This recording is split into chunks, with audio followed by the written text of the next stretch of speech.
Hello and welcome. My name is Colin Mustful. I am the founder and editor of History Through Fiction and the author of several novels, including my latest, Reclaiming Minnesota.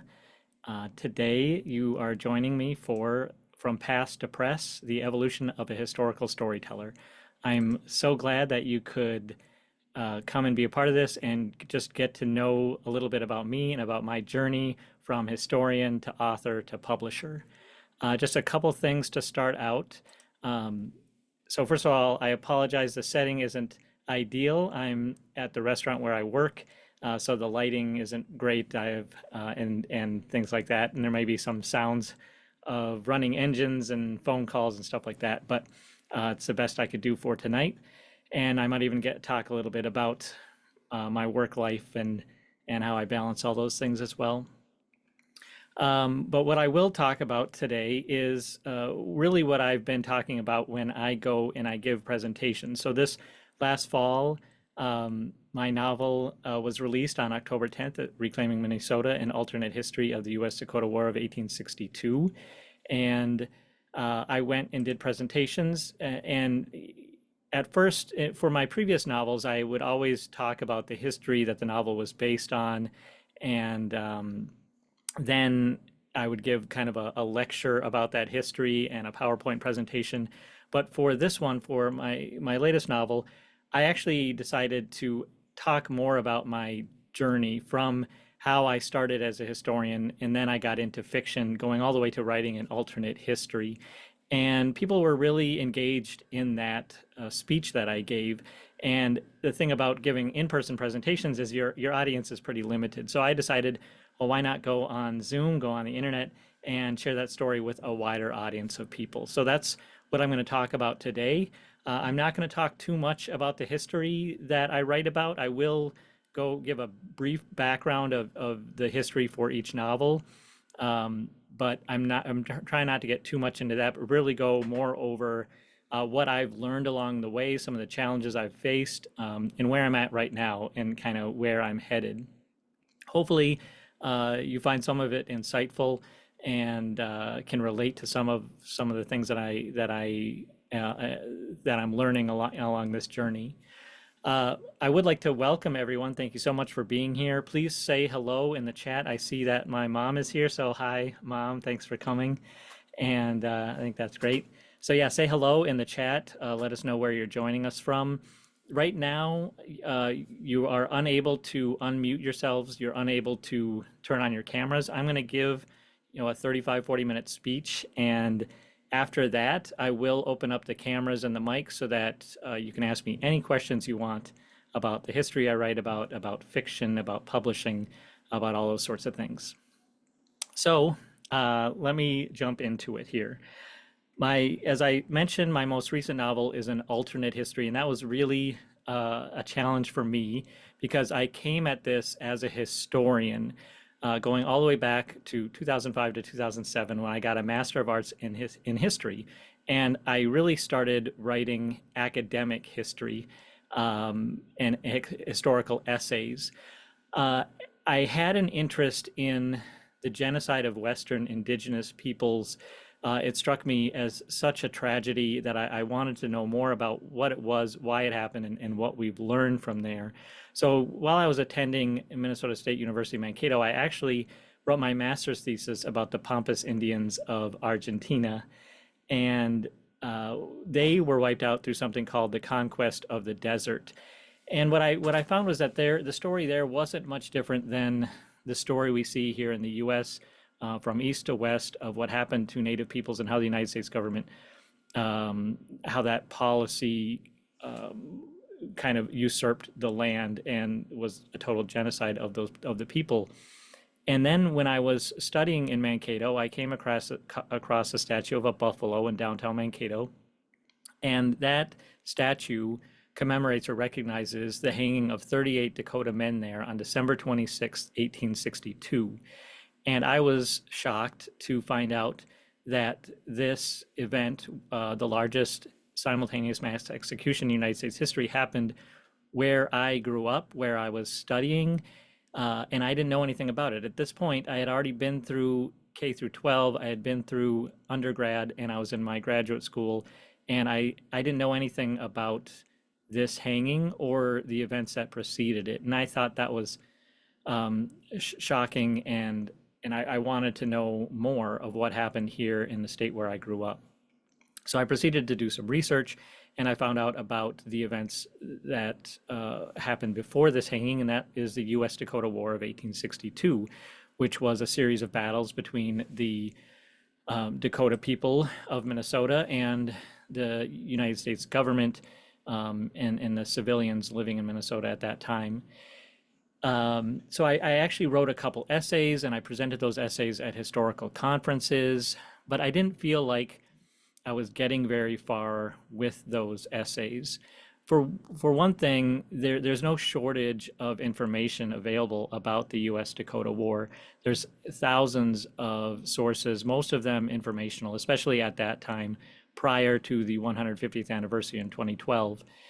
And this now was a few years out of grad school. I was working as a parking lot attendant at Andover High School, which I'm very grateful for that job, but it wasn't very challenging. It wasn't very rewarding, and I wanted to do something more. And so I decided that I would write a novel about the U.S. Dakota War.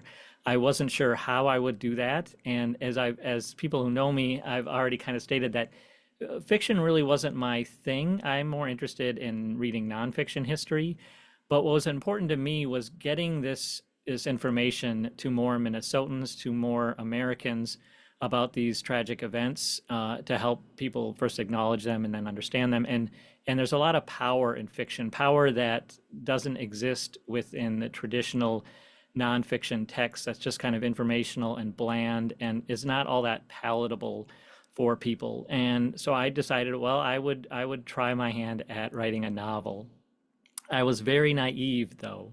I didn't really know what it meant to write a novel, and I certainly didn't know what it meant to publish a novel. So the way I thought of it was I would just do a lot of research and write basically a series of essays connecting all the battles, connecting the trials and the hangings that followed. And I would use a character to then find a way to plausibly link all those events. And that's what I did. I sat down and I wrote for 9, 10, 11 months, and I ended up with a manuscript.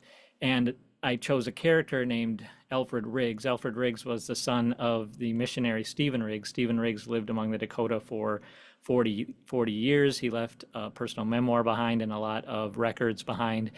And his son, Alfred, actually fled with his family to St. Anthony, Minnesota, and wasn't involved in the war. But so the fictional aspect was that I actually inserted Alfred into the conflict and kind of used him as my eyes and ears in the research that I was doing, and just tried to find a plausible explanation for why he was there.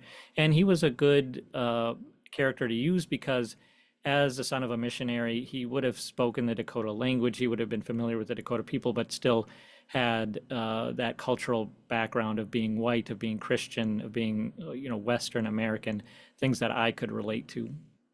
Well, I did that, and then I didn't know what to do next. I had no idea what the next step of the process was. And I just started submitting it to agents, submitting it to publishers. I kind of thought, like most first-time authors, that it was going to be a lot easier than it was. And I didn't get any responses. I got rejections, or people just ignored those submissions. And I just kind of moved on with my life. I ended up moving to Washington, D.C., and working at the Holocaust Museum there, and was trying to pursue a career in a museum. And here and there, I would submit the manuscript again. I actually did publish it with Lulu.com, but it was very tacky. It lacked all the professionalism. It didn't have any editing and things like that. But eventually, one day, while I was working at the bodega where I worked on Rhode Island Avenue in Washington, D.C., I got an email from Tate Publishing, and Tate Publishing sent me a contract, and they said, "Hey, we love your novel. We want to publish it, and we're going to put forth $27,000 towards the publication of the novel." and they said in the contract that they required a $4,000 retainer fee, but if I sold 1,000 copies of the book, they would return the retainer fee. Um, and so there was really no risk to me in that way. And I was really excited because it had been a couple of years now. This was in, I think, October of 2012. I had finished writing the manuscript in May of 2010. And it looked like a good deal because I thought it would be easy to sell 1,000 books, and I thought if they were going to invest $27,000 towards the publication of the novel, then certainly I could invest 4,000. Clearly, it would sell. And so I signed the contract, and my mom can attest to this. I called her and asked, "What do you think about this?" And yeah, I was too excited to really get a second opinion from somebody in the industry. So Tate Publishing did some of what they said. They helped me with the editing, with the design. They put up a website for me, and the book was published in October 2013 under the title Thy Eternal Summer. And I have a copy right here. Oh, you probably can't see that because of the blur. This is the only remaining copy that I know of. There's a couple of people out there that I'm sure have a copy.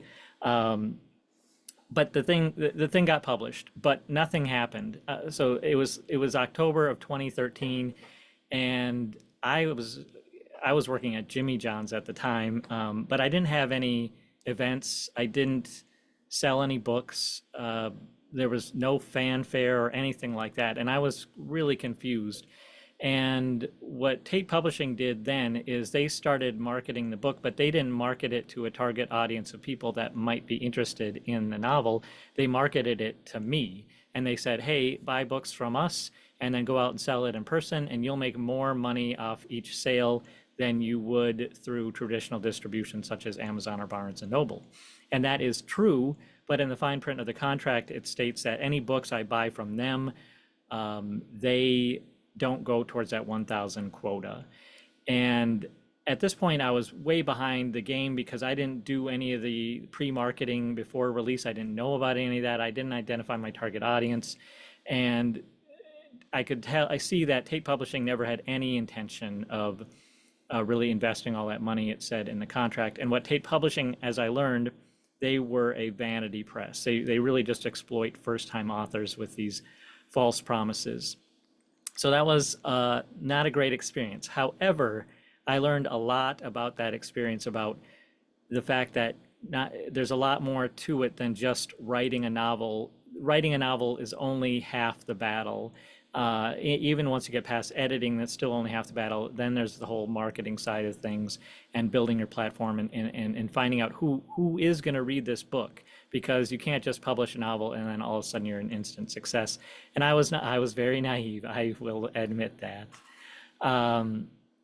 Okay, so moving forward, I still wanted to know more about this event called the U.S. Dakota War, because my first novel just talked about the battles, the trials, and the hanging from August 18th, 1862 to December 26th, 1862, which is just a very small portion of the history and what actually happened. I wanted to know, why did it happen? What led up to this event, this watershed event that would result in this not only the hanging of the Dakota, these 38 Dakota, but also the exile of all Dakota people from the state of Minnesota by law forever.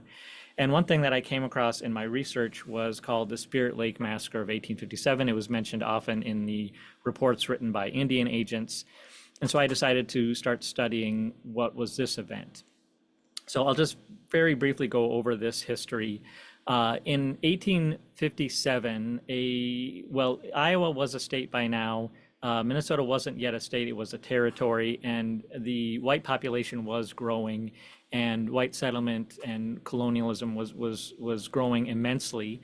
Meanwhile, the Dakota, a few years earlier in 1851, had agreed to live on a reservation along the Minnesota River Valley in southern and southwestern Minnesota, but not all of the Dakota agreed to those terms. So those Dakota became known as Farmer Dakota. The other Dakota, known as Traditional Dakota, did not agree to the treaty terms, did not agree to live on a reservation, and were trying to maintain their traditional lifestyle. You'll have to forgive me if I'm speaking too fast, but I've got a lot to cover, and I will definitely will open this up to Q&A at the end.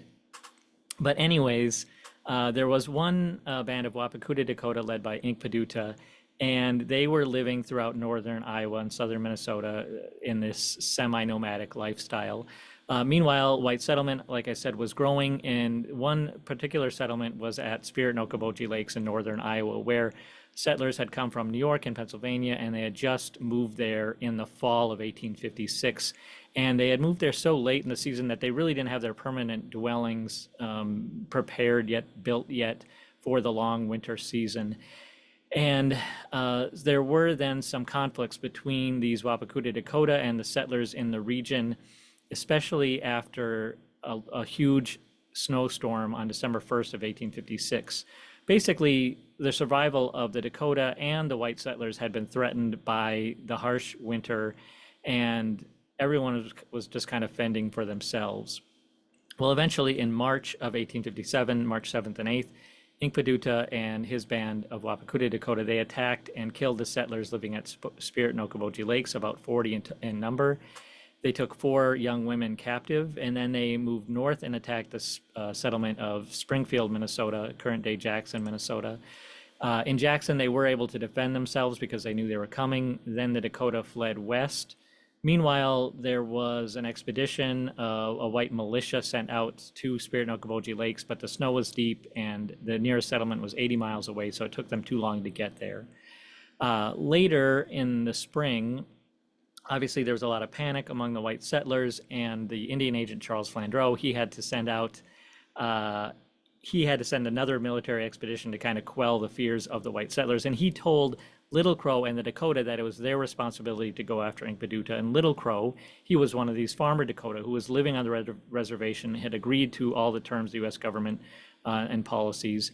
And he said, well, it's not our responsibility, but Charles Flandreau said, well, I'm not going to pay you your annual cash payments unless you go and do this. And so Inkpaduta had to go on a military expedition with 100 other Dakota warriors and try to find and capture Inkpaduta. They ended up finding them. There was a small skirmish. They rescued 2 of the captive women. 2 of the women were killed while being held captive. So all of this kind of helps me understand a little bit more about the context of the U.S. Dakota War, about the conflict that was brewing between the white settlers and the Dakota people and the limited resources that they were fighting over. And so I wrote a novel then called Grace at Spirit Lake, and that's this one here. I know you probably can't see it. That was my second novel, and I use a character named Antoine Joseph Campbell. He was mixed racial heritage, both white and Dakota, and he was an interpreter that went on this military expedition with Little Crow. And so that allowed me to tell that story and give that history. But I still stay very true to the history. I didn't create any characters because still coming at this as a historian, that was very important to me. Okay, so this is 2014. Like I said, now I've kind of learned a little bit about the publishing process and what that means. And so what I decided to do with this second novel, I didn't go through the submission process. I may have submitted to a few places, but I ended up just publishing through lulu.com, which is a self-publishing platform that's sort of a la carte. You can pick and choose the services you want to use, but they don't put any pressure on you to do one thing or another. They don't receive any royalties or anything like that. And so I use them for my cover design and my editing. And then I created my own website, colinmustful.com, and then I started doing things like blogging. I started interacting on social media because that's about building your platform and your online presence so that when people search the Spirit Lake Massacre of 1857 or the U.S. Dakota War of 1862, they will find me. I also identified my audience, who would be interested in hearing about this book and reading about this book. So I contacted the libraries in northern Iowa and I said, hey, I've got this new book. I'd love to come speak about it. And I did. In 2015, I had a book tour at 9 public libraries in northern Iowa. And that was cool. That was fun. I sold some books. Things were going better. However, I will say I did not, it wasn't like I got rich. I invested a lot of money in the publishing process, but things were headed in the right direction there. So moving forward, I still wanted to know more about the U.S. Dakota War, and I decided to go back in time even further to 1851 with the treaties of Traverse des Sioux and Mendota, when the Dakota actually signed the agreements that they gave up their land west of the Mississippi River and agreed to live on a reservation that was 70 miles long and 20 miles wide along the Minnesota River Valley. Now, this event was extremely complicated. I started to do my research, and every time I do more research on the U.S. Dakota War, I'm shocked by what I find out. In this case, it involved large corporations about the fur trade, and it wasn't much different than corporate America today. It was these large corporations that were calling the shots and trying to manipulate to benefit them. It was all done out of greed, and the Dakota and their needs really had no part of this treaty process. And it really goes all the way back to the 1600s when the fur trade was established. By the 1800s, the fur trading companies were huge international conglomerates, and they controlled politics and they controlled everything that was happening. So with the treaties of Traverse des Sioux and Mendota, Henry Hastings Sibley was the leader of the commission, the treaty commission, and so he could kind of manipulate the treaty proceedings to benefit him, and he worked for the American Fur Company so they could benefit his employees. And there was just a lot of greed, a lot of corruption, and ultimately the Dakota were coerced into signing these treaties. They didn't have much choice because they needed the annual cash payments provided by the treaties. Meanwhile, the fur traders, they had been trading on credit for years now because they knew the Dakota would never be able to pay them back, but the U.S. government could buy the land, and then the money that the government would pay the Dakota could then go into the hands of the fur traders. And that's what happened. And in this, I was able to learn a lot about the U.S. Dakota War because it really exposes all of the grievances that the Dakota people would have had and all of the wrongs that were done to them through these policies, through the fur trade and through treaty making and the reservation system and things like that. Now, I was able to use a very interesting character in order to write this novel because there was a young man named Frank Blackwell Mayer from Baltimore who wanted to start his career as an artist, and he wanted to get on an expedition of artists going to the Rockies, but he wasn't able to do that. So he traveled on his own expense to Minnesota because he had heard about the treaty, and he wanted to capture the traditional Dakota culture before it was gone. And so I was able to use him as my main character because he was literally there just to observe what was happening, and he drew about 250 sketches of these treaty proceedings. And I include some of those sketches in what would become my third novel, Seating Contempt. And he gets involved in some of the corruption. He tries to kind of learn what's going on, and that's kind of the fictional element of the story. So now it's 2016 when I published Seating Contempt. Another thing now that I did as I'm learning more about this publication process was I actually terminated my contract with Tate Publishing, and I republished Thy Eternal Summer under a new title called Fate of the Dakota, a novel and resource on the U.S. Dakota War of 1862. So I did this because I understood now that my target audience was very limited.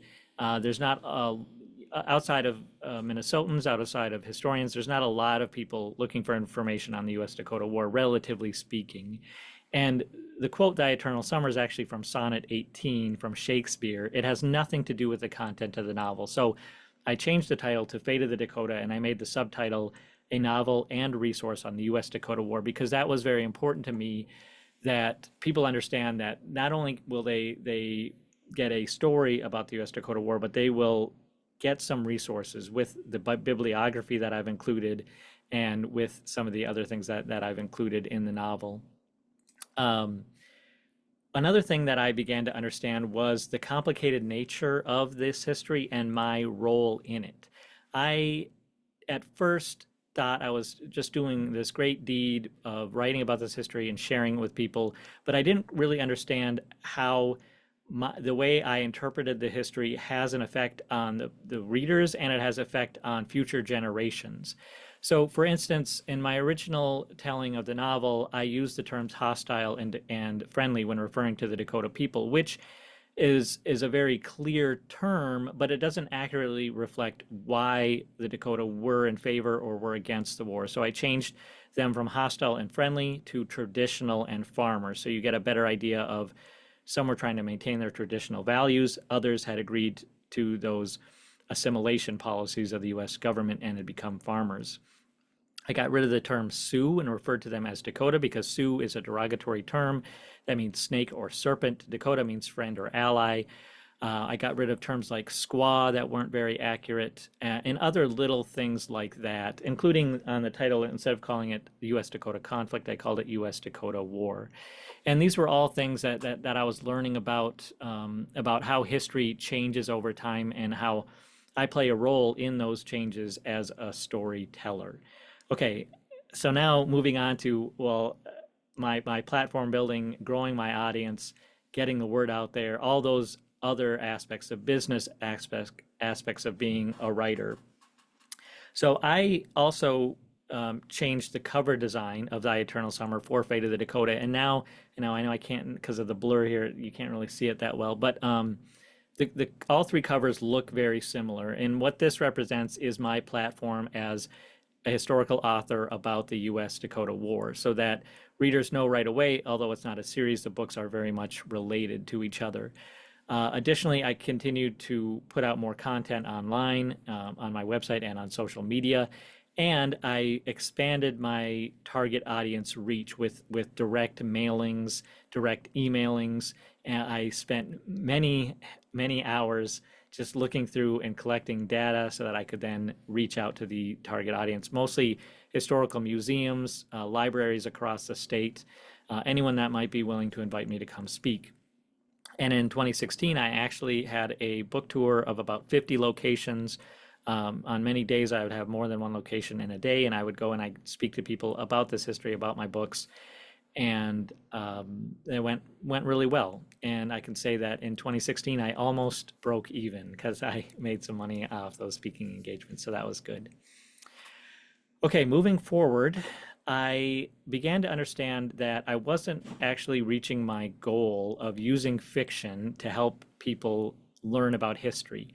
I was so stubborn and dead set on my historical background, on my historical integrity, that I wasn't properly utilizing the elements of fiction to engage readers in the story. And that was something I kind of had a hard time with, and I learned through feedback from editors, through reviews from readers, that some of my text was too informational, that I was doing information dumps, and that those can be disengaging. And ultimately, the more engaging I can make the story, even if I have to jettison some of the history, that ultimately helps me accomplish more of my goal because it gets readers to pick up the book and read the book all the way through and actually feel something by the time they finish reading.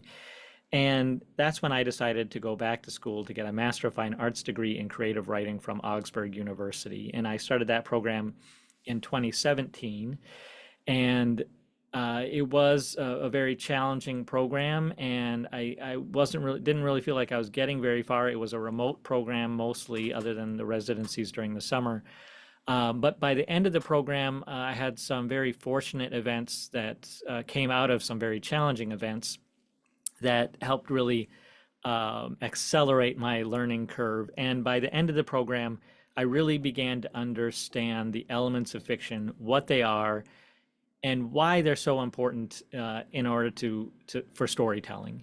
And I began to understand about plot and character development and pacing and all the things that are really valuable, so that when a reader reaches the end of a story, they are connected. They have an emotional response to that story. And an emotional response is more powerful than an intellectual response.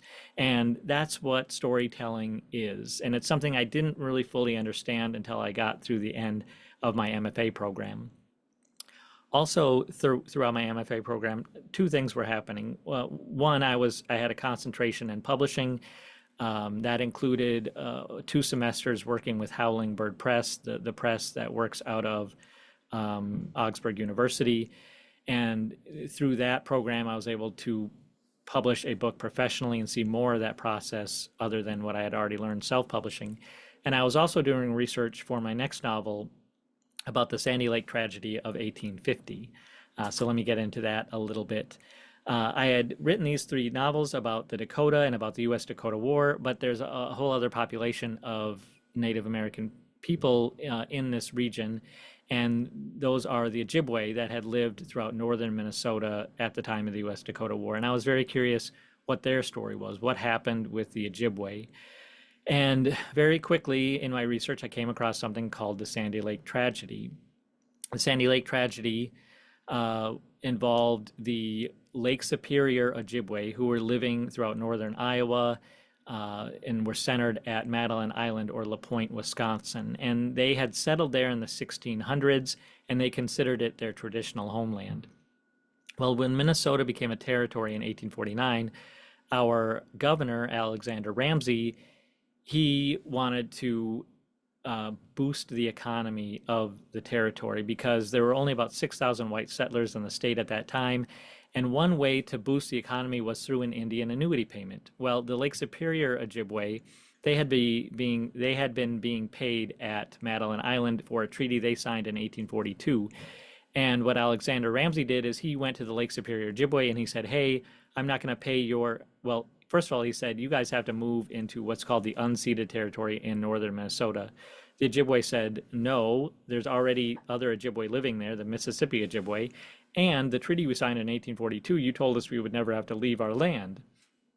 And what Alexander Ramsey responded with was, well, I'm not going to give you a choice. I will not pay your annuity payments at Madeline Island anymore. If you want your annuities, which they relied on, you have to come to Sandy Lake, Minnesota, near present-day McGregor, Minnesota. And so ultimately, they ended up traveling to Sandy Lake, Minnesota in October of 1850. The payment was expected on October 25th. What Ramsey and his Indian agent, John Watrous, did not tell the Ojibwe is that they planned to intentionally delay the payment so late in the year that the Ojibwe would be stuck, they would be trapped in Minnesota, wouldn't be able to return home. And that's because the Ojibwe traveled by canoe through the waterways. But in northern Minnesota, the waterways freeze early and you're not able to travel by canoe, and it's very difficult to walk through the snow.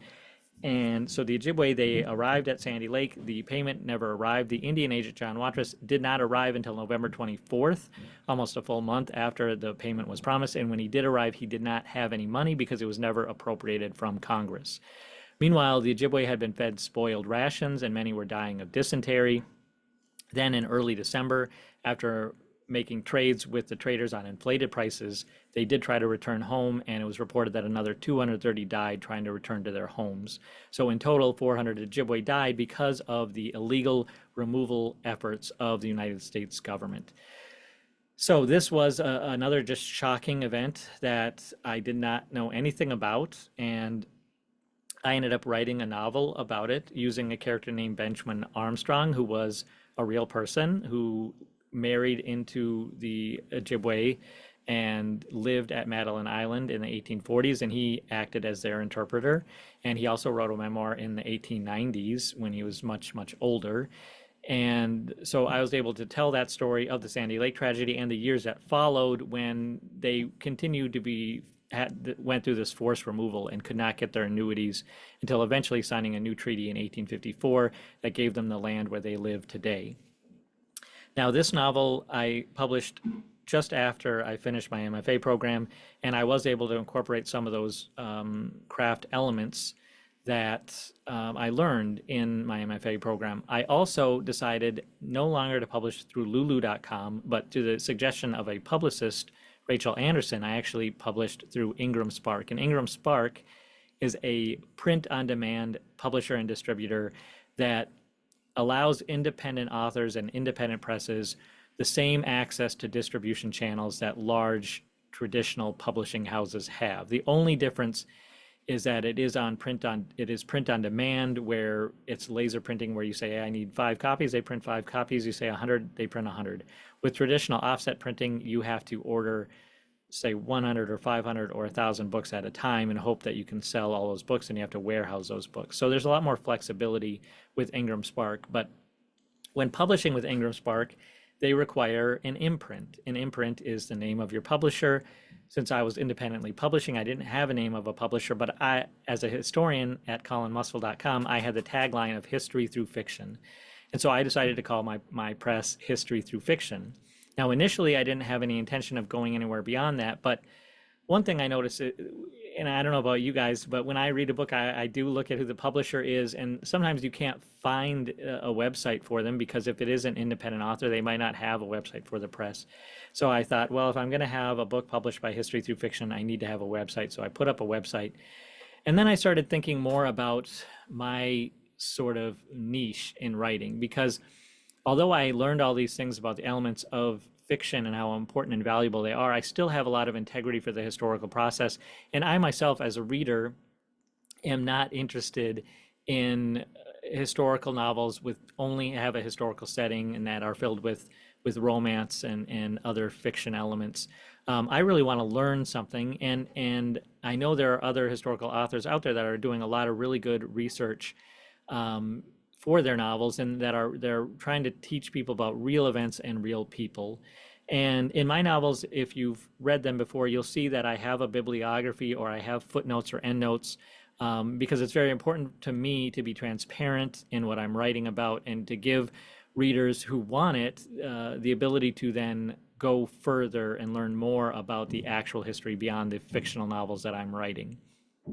So I thought that this was kind of a unique niche within historical fiction, historical fiction that was dedicated to the historical process and dedicated to that transparency. And so I decided to start opening my press up for submissions. And just like when I started writing a novel, I was extremely naive about the process. I don't know what I expected, but it was something. I needed to do something with my degree. Finding a job wasn't necessarily working out, and so that's what I did. And it did not take long before I started getting submissions, and I found a novel that I really loved. It's called The Education of Delome by Nancy Burkhalter, and I selected that novel and I published it through the same process that I had learned through all my publishing before then. And then I just kind of got wrapped up in building this company, in making it more legitimate, more reputable, in building that online presence. And so over the years, that's led to obviously a blog, but then it's then jumped into a podcast so that I could talk to other historical authors and that I could bring their audience could learn about our books and about our audience. And obviously doing a lot more with social media, then publishing short stories, and then doing a short story contest, and then doing a panel series called What's New in Historical Fiction, and bringing on interns, and doing all these sorts of things to continue to grow the press and make sure that people can find us. And I think I've done a really, really good job of that. The website gets hundreds of hits every single day.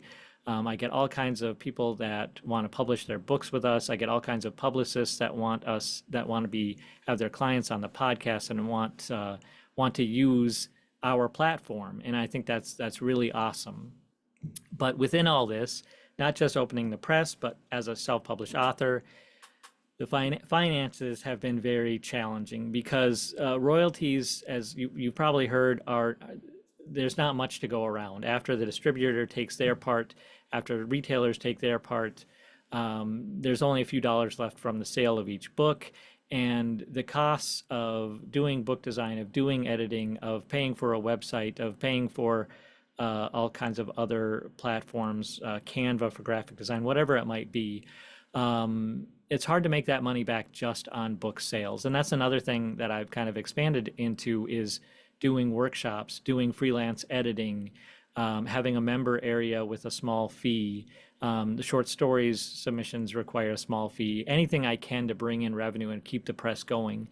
Unfortunately, it's never been enough on its own, which is why I am here tonight in the basement of a pizza restaurant because I'm the general manager of Lake Harriet Pizza, and I still rely on that traditional fixed income to pay my bills while I continue to grow my press and try to continue to grow that revenue and learn more about the industry and what other publishers are doing and how they make it work. I do want to talk about a couple more things. I do want to talk about my novel, Reclaiming Minnesota, and some of the challenges that came up there. But let me continue in this same line here, because in September of 2023, I launched another imprint called HTF Publishing, and this is a hybrid press. And this was a little bit of a challenge for me because, as you heard, I started out with a vanity press. I went through that exploitation of paying to publish and not getting anything in return.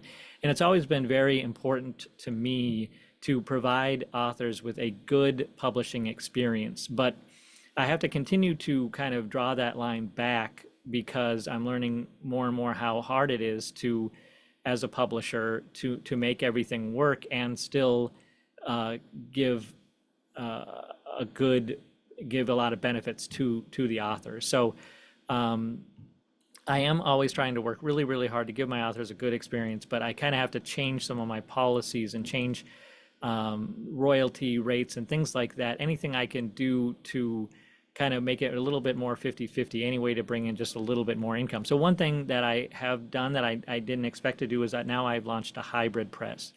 Hybrid publishing has been growing over the years, and there's a lot of skepticism about hybrid publishing because it can be hard to tell the difference between a vanity press that just takes an author's money and doesn't give them much in return, and a hybrid press that gives a full publishing experience that provides the value of publishing for the money the author pays. So in a hybrid publishing, the author pays for those upfront costs. They pay for the editing, they pay for the design, they pay for the distribution, for some of the marketing, for all of that knowledge and all of that experience that comes with publishing a novel that really you can't know until you go through it. It is such a difficult process that you really have to experience to really appreciate.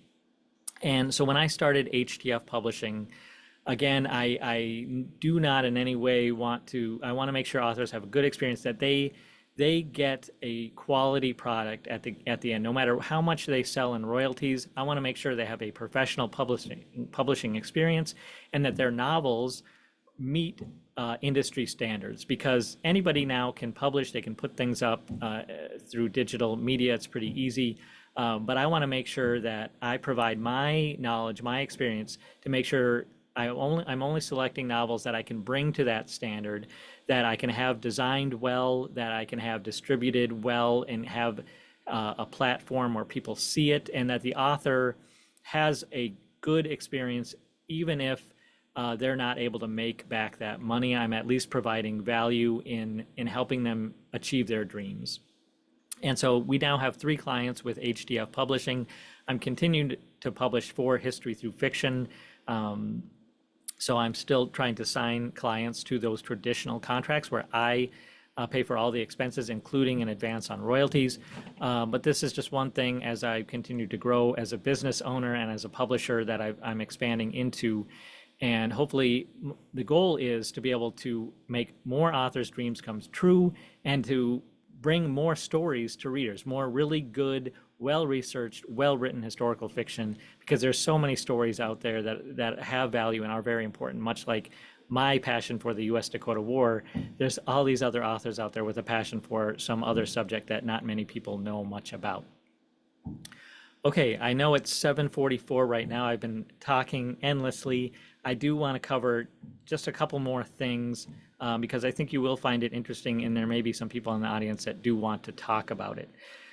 So my novel, Reclaiming Minnesota, it uses a Dakota word. The state of Minnesota is a Dakota word, which means land of the sky-tinted waters, or land where the water reflects the clouds, because Minnesota is the traditional homeland of the Dakota people, where they have lived since time immemorial. And obviously, as you've heard, during the U.S.-Dakota War, they lost that war, and they were forced off the land, only to return in the late 1800s and then again in 1934. And so the relationship between the Dakota and the U.S. government and the state of Minnesota has never been very good, and it continues to show itself today with all kinds of controversies about the lake that I'm just a mile away from right now, Lake Bede-Makaska, which used to be called Lake Calhoun, and the name was changed. and other things that Dakota people, that Native Americans here are really still struggling with, the legacy of our history. And in publishing my novel, I face some uncertain things because I'm coming at it from the background of an American, as a white man, as a Christian, all the things from that sort of dominant society that caused all these issues that still remain today. And so my perspective is always going to be limited by my own ethnocentrism. No matter how educated I might become, I'm still going to be influenced by my own biases. And I understand that, and I try to address that as much as I can, as respectfully as I can, while still believing in my ability to tell a good story, to tell a well-researched story, and to help people learn about these important events and hopefully further the discussion. Unfortunately, not everyone agrees with that. And so when I had a book launch scheduled for October 10th of last year, and it wasn't until a couple days before the event that a leading member of the Dakota community saw that I was publishing this novel, and they had some questions about it, and I was not able to satisfy their questions. And they got quite upset and posted to their social media that I wrote this book, and I did not have the permission or the blessing of the Dakota people. And they're really concerned that I wrote a book about reclaiming Dakota lands, but I actually used an Ojibwe character in order to tell this story. And I also hired a sensitivity reader from the Ojibwe community. And a sensitivity reader is someone from a specific cultural background or gender identity or racial identity that can kind of look at a story and give you really important insight about certain elements of how you represent a certain culture or a race or a gender or whatever it might be. In this case, I hired an Ojibwe sensitivity reader because it's largely written from an Ojibwe perspective. Now, there are some reasonings behind that. It goes back to my novel, Resisting Removal. It also has to do with the fact that what happened to the Dakota, to the Ojibwe, to the Cherokee, to the Blackfeet, to every native tribe across this nation was very similar. The policies were very similar that the United States government implemented, and the people that dealt with the Dakota and the Ojibwe, whether it was Alexander Ramsey or Henry Hastings Sibley, all the people were the same, the policies were the same. The only difference with the Ojibwe is that it didn't result in a war. So my goal really was just to get this experience across, whether it was from a Dakota character or from an Ojibwe character. But in any case, this did make some people upset, and it wasn't necessarily for lack of trying. I have over the years tried to engage with Native people, and they, of course, are not very trusting and haven't given me much input. And that was the case with this novel. And I ended up having to cancel the book launch party because there were so many people that were upset enough that they called the restaurant where the event was going to take place, and it just wasn't going to be safe for everyone. In addition to that, I started a grant called the Reclaiming Minnesota Indigenous Writers Grant because I wanted to donate $10,000 to an Indigenous writer from Minnesota. And that was a part of my effort to move beyond not just telling people about this history, but doing something to break down that legacy and trying to empower a Dakota author to write the story from their perspective. Not that we don't already have a lot of really great Native American authors here, most notably Louise Erdrich, who is Ojibwe. But it was something I felt like I could do that was actionable. That had its own challenges in that I also didn't receive much feedback or much support in organizing it, but I decided to move forward with it anyways. But this also caused some backlash. I had 3 Native American judges, and some people had said that 2 of the judges were pretend Indians or pretendians, that they weren't truly Indigenous. And this caused all kinds of controversy and a lot that has to do with identity politics that I never really intended in getting involved in. Ultimately, I'm really proud of the grant, and we were able to raise $6,500. My original goal was $10,000.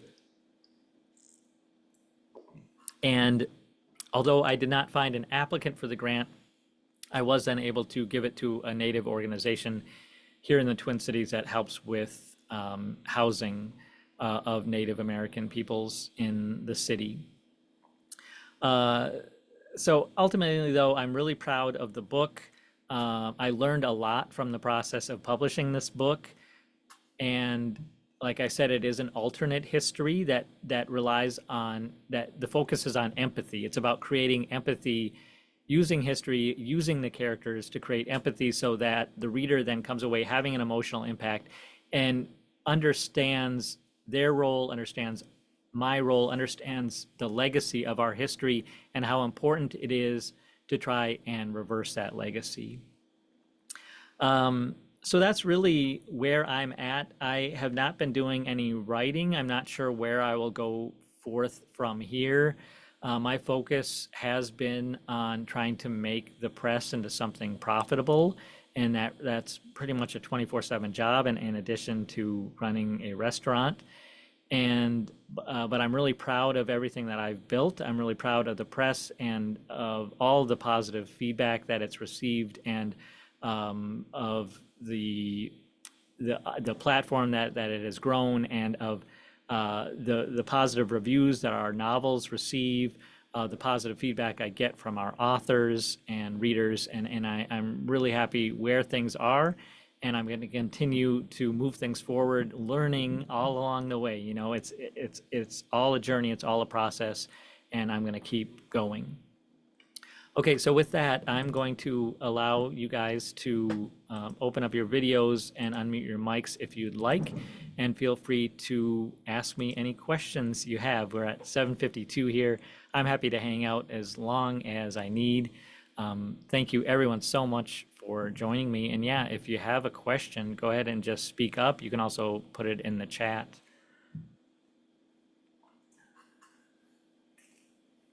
I'd be happy to answer anything about the publication process, about how we review our submissions, anything like that. Thank you, Stephania. Greg asks, when you start a novel, do you see the history as a map with which your characters have to negotiate and interact? Yes, so I talk with Alina Adams a lot. She's one of our authors, and she thinks historical fiction is actually easier than literary fiction, and I kind of agree. Although there's so much research involved, it provides you with that map. And I don't think I ever could have written a novel if I wasn't a historian first, if I didn't do a full year of research on the US Dakota War, even a couple of years, so that I totally understood every day of those events, so that I knew where characters could fit in within those events. And yeah, that helps me a lot. I lack a little bit of imagination, but the history is always a framework that I definitely rely on.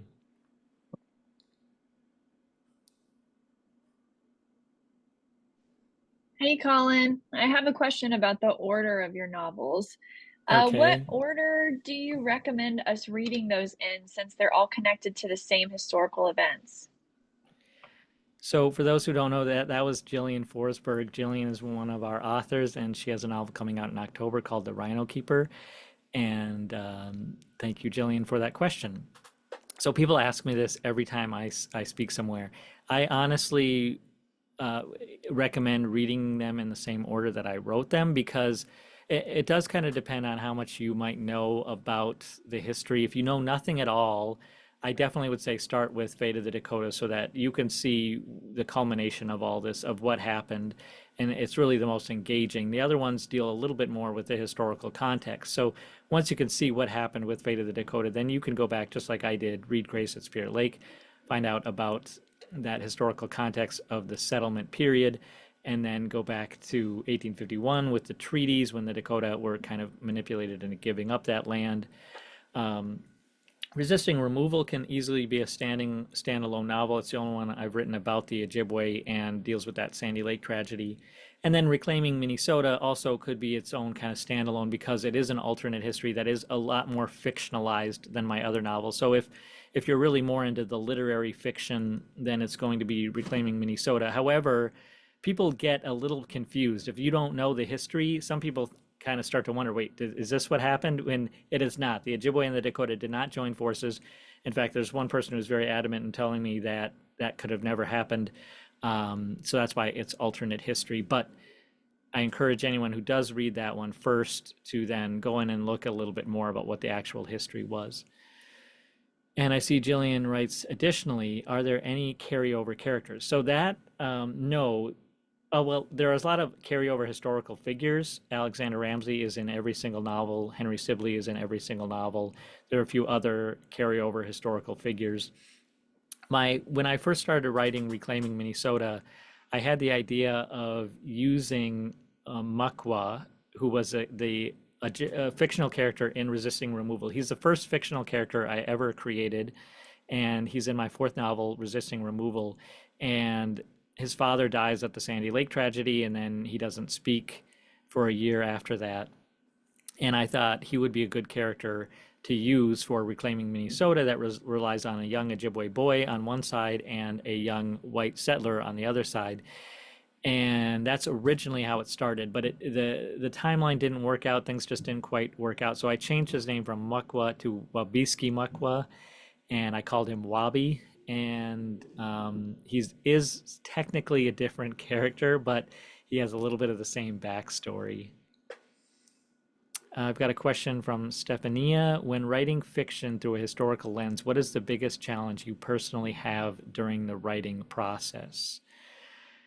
The biggest challenge is how much can you, should you, do you change historical events, timelines, people, because narratives don't always line up with that historical framework. And I do feel a deep responsibility to the readers to give them an accurate portrayal of history. But the more and more I learn about the elements of fiction, the more I learn that sometimes those elements of history don't fit in with the elements of fiction, and you have to decide whether or not to change things, and then how to handle it if you do. I always have a thorough author's note in which I come forth and I say this is what I changed and why. In my novel Resisting Removal, I have a long chapter notes for every chapter in which I say, these are the sources I used, and this is how I use those sources in order to tell this scene. So for instance, I relied on a lot of correspondence that were written back and forth at that time. Well, correspondence don't translate well into fiction, so I ended up then putting those two characters in a room together and having them talk out their correspondence together. And sometimes it could have been 5 or 6 or 7 different letters that I combined all into one scene. And so I was very transparent about that in the chapter notes, and I said, hey, these are the actual letters if you want to read them, and then you can go find them. And that's really what I find as a challenge is I don't always feel right about changing some things for the sake of fiction, but I understand more and more the importance of doing that in order to keep the reader engaged and to get them to kind of trick them into actually learning about the history. Okay, I see. Again, if anybody wants to speak up, feel free. Otherwise, I'll continue going through questions here in the chat. Anne says, struck by your experience with the aborted book launch, is this affecting how you write about the Dakota Wars going forward or where you are talking about your books? So Anne, yes and no. So as I kind of said, the whole thing is a continual process of growth and a continual process of reevaluation. Who am I? How do I fit into this? And how can I do better? One thing I definitely learned with this this grant was that as good as my intentions might have been, there's such a deep rift there. There's so much hurt and pain that the Dakota cannot trust a white person leading such an initiative. Now, they didn't come out and tell me this, but this is kind of what I got from it. No, none of them outright said, hey, you can't do this. They just kind of ignored me when I was reaching out for their support. Now, after that, then they kind of said, you shouldn't have done this because we didn't come forth and say you could. And what I can tell is that I should not have led such an initiative. I can support initiatives that Dakota are doing, and there are plenty that Dakota and Ojibwe people are engaged with. And so in the future, that's something I would do differently. As far as writing is concerned, I all of you, whoever, any writers out there, you're going to receive criticism. You're going to have ops, you're going to have haters, you're going to have all that kind of stuff. And it's really up to you to decide what to do with that information. You don't have to believe everyone. The internet is full of people that can give anonymous feedback, anonymous criticism with no consequences. So there's really not much value. There's not much at stake for them. So they can say whatever they want. And so I listen to everything that I get, and I take it in with everything else that I've learned, with who I am as a person, and then I decide to move forward from that. And so, although yes, this book launch was canceled, the event that I mentioned but didn't talk about in my writing program was my mentor when I first submitted my story of these two characters for Reclaiming Minnesota. The guy said it was so bad that he couldn't work with me, and he gave me an ultimatum, said write something different or find a new mentor. Now that was really harsh criticism, but he wasn't necessarily wrong in what he said, and that was really a precursor to some of the challenges that I would face. And so I didn't go into it blindly. I don't go into anything blindly. I also have met Louise Erdrich twice, and she took issue with my title, the Eternal Summer, and then the subtitle was The U.S. Dakota Conflict of 1862, and she pointed at that and said it wasn't a conflict, it was a war. And other instances throughout my life that I have to learn and look at and decide how I want to move forward. And ultimately, I am trying to be as respectful as I can. I am trying to use my experience, use my educational background, use my passion. I can't help it that this is what interests me. I could not write a novel about anything else. So either I write a novel about nothing or I write a novel about these issues. And I decided it has more value for me to write a novel about these issues than to write about nothing. And then other people just have to decide what they want to do with that. And I hope that it is an ultimate benefit to society, but I guess time will tell. So thank you, Anne, for that question. Do we have any more questions? I'm happy to talk about anything. I can talk about public speaking. That's been actually quite a bit of a learning experience, is learning how to engage with audiences in public and not be too scared to do that.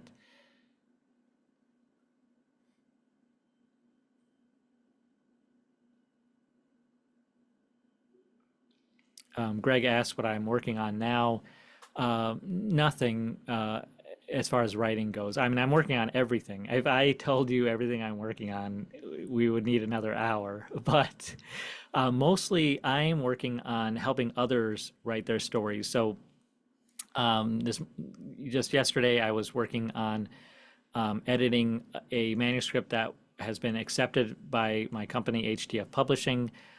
Tomorrow, I have a meeting with an author that I met through a workshop that I hosted, and she hired me as a book coach. And so I'm kind of sharing my experience to help her navigate this, not just the writing process, but the whole getting a story out there and staying dedicated and staying disciplined to the process.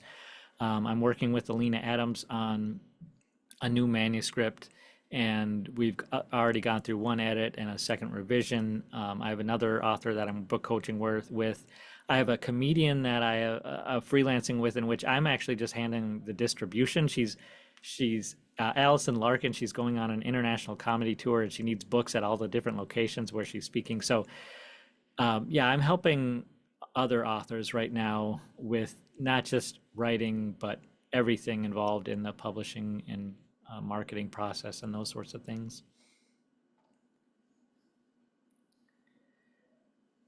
Well, I guess I will leave it at that. I want to thank everyone so much for coming. Thank you, Mom. Maybe I'll call you later. And there will be a recording here, so I'll put this up on YouTube, and you can share it with others. So thanks so much. Have a really good night. Feel free to reach out to me anytime. ColinMustful.com, historythroughfiction.com. You can email me at mnauthor@colinmustful.com or editor@historythroughfiction.com. Thanks so much, and have a great night.